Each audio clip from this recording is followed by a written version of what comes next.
Mesdames, Messieurs, bonsoir et bienvenue dans ce journal sur votre radio. Tout de suite, les grands titres. En Guinée, l'appel de l'opposant Cellou Dalein Diallo à l'Union sacrée. Dans une vidéo, il envoie un message de résistance à ses compatriotes face à l'éventuelle candidature du colonel Mamadi Doumbouya à la présidentielle. Nous parlerons également dans ce journal de la grève des conducteurs des véhicules poids lourds tronçons Kinshasa-Matadi, où plusieurs réclamations ont été faites par les conducteurs. Le gouverneur des provinces, Grace Bilolo, a dû intervenir pour rassurer qu'il prend en compte toutes les revendications et promet de rassurer les trafics de ces derniers. Encore une fois de plus, bienvenue. Démarrons ce journal par cette actualité. En national, nous sommes en Guinée où l'appel de l'opposant Cellou Dalein Diallo à l'Union sacrée. Dans une vidéo, il envoie un message de résistance à ses compatriotes face à l'éventuelle candidature du colonel Mamadi Doumbouya à la présidentielle. Suivez ces reportages de nos confrères de TV5 Monde.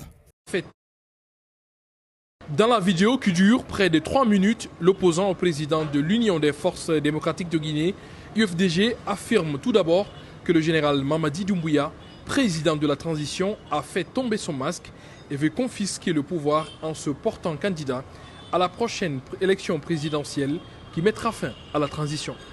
Sa candidature, dis-je, serait une haute trahison de sa parole d'honneur et donc un grave parjure personnel. La communauté internationale, qui a espéré tant et jusqu'au bout qu'il joindrait l'acte à la parole, est aussi flouée que notre peuple trahi. Ensuite, le principal opposant au régime du général Mamadi Doumbouya, qui vit en exil depuis plus de 2 ans, appelle ses compatriotes à l'Union sacrée pour barrer la route à cette éventuelle candidature. Dans un communiqué publié, le ministre porte-parole du gouvernement, Ousmane Gawal Diallo, déclare, je cite, « Il est inquiétant de voir que Cellou continue d'ignorer la réalité du terrain. Aujourd'hui, il ne s'agit pas de parler de confiscation du pouvoir, un terme que l'on entend à tort et à travers, mais plutôt de respecter la volonté populaire. » Fin de citation. Ce débat sur la possibilité de la candidature du général Mamadi Doumbouya à la prochaine présidentielle est au cœur de la vie politique guinéenne depuis la publication de la mouture de l'avant-projet de la nouvelle constitution. Si le texte est validé en l'état, Mamadi Doumbouya pourra briguer la magistrature suprême.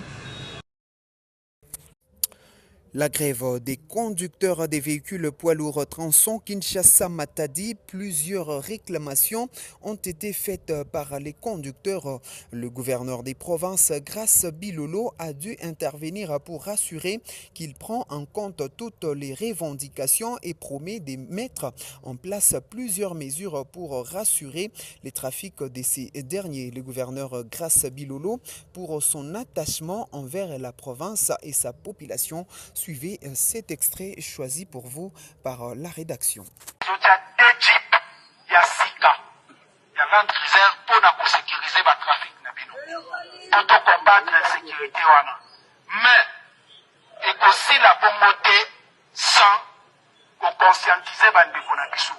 Gouvernement provincial Nabino, na gouverneur Nabino, na zui esika ya munene na kitadira. Tozo tonga, tozo bétonné, tozo sala ba toilette, biloko nyonso place wana, ba douche ya kosokola, mwa ba restaurant, po mituka nyonso estationaka wana. Na kozala na posa, CG, botiela ngai commission moko, nazwa ata 2 personnes. Totia na bato commission oyo ekogere circulation ya nzela. Barrière na biso ya mposo, général azoyokanga, ministre ya transport azoyokanga, mairie bazoyokanga. Lobby ya lobby, po basala réunion, bazongisa ngo na nsima kuna. Elongwa awa, po apparemment ezoyede biso te, po mosala esalema normalement. Le rapprochement du gouverneur de province envers ses chauffeurs de véhicules poids lourds est une preuve matérielle du souci qui l'anime à apporter des solutions urgentes et Parlons justice dans ce journal et en bref, les feuilletons sur les détournements des fonds de Nicolas Kazadi est loin de se refermer. Les dossiers refait surface à chaque fois qu'on parle détournement en RDC.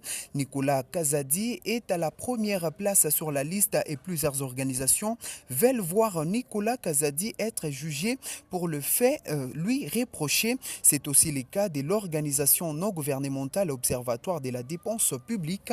Le président du conseil d'administration de cette ONG estime que Nicolas Kazadi a ruiné les efforts de redressement de la République démocratique du Congo. Il doit être, selon lui, déféré devant la justice. S'il est vrai que le Congo n'est pas un régime d'impunité, au regard du chiffre cité dont l'affaire estime que Nicolas Kazadi est un criminel financier qui a sacrifié de nombreuses familles congolaises au souci de remplir sa propre poche. Dans un communiqué rendu public ce jeudi 26 septembre 2024, le ministre d'État, ministre de la Justice et garde des Sceaux informe l'opinion qu'il a ce jeudi 26 septembre 2024 donné injonction au procureur général près la cour d'appel de Kinshasa-Gombe ainsi qu'à l'inspectorat général de la police judiciaire des parquets afin d'ouvrir une instruction relativement aux propos tenus par Madame Denise Mukendi, alias Denise se rapportant au cas des viols dont serait victime M. Jackie Ndala. L'enquête demandée permettra de faire la lumière sur ces faits graves. Le ministre d'État invite à cet effet M. Jackie Ndala à présenter tout élément pouvant aider à l'avancement de l'enquête, notamment un certificat établi par un médecin.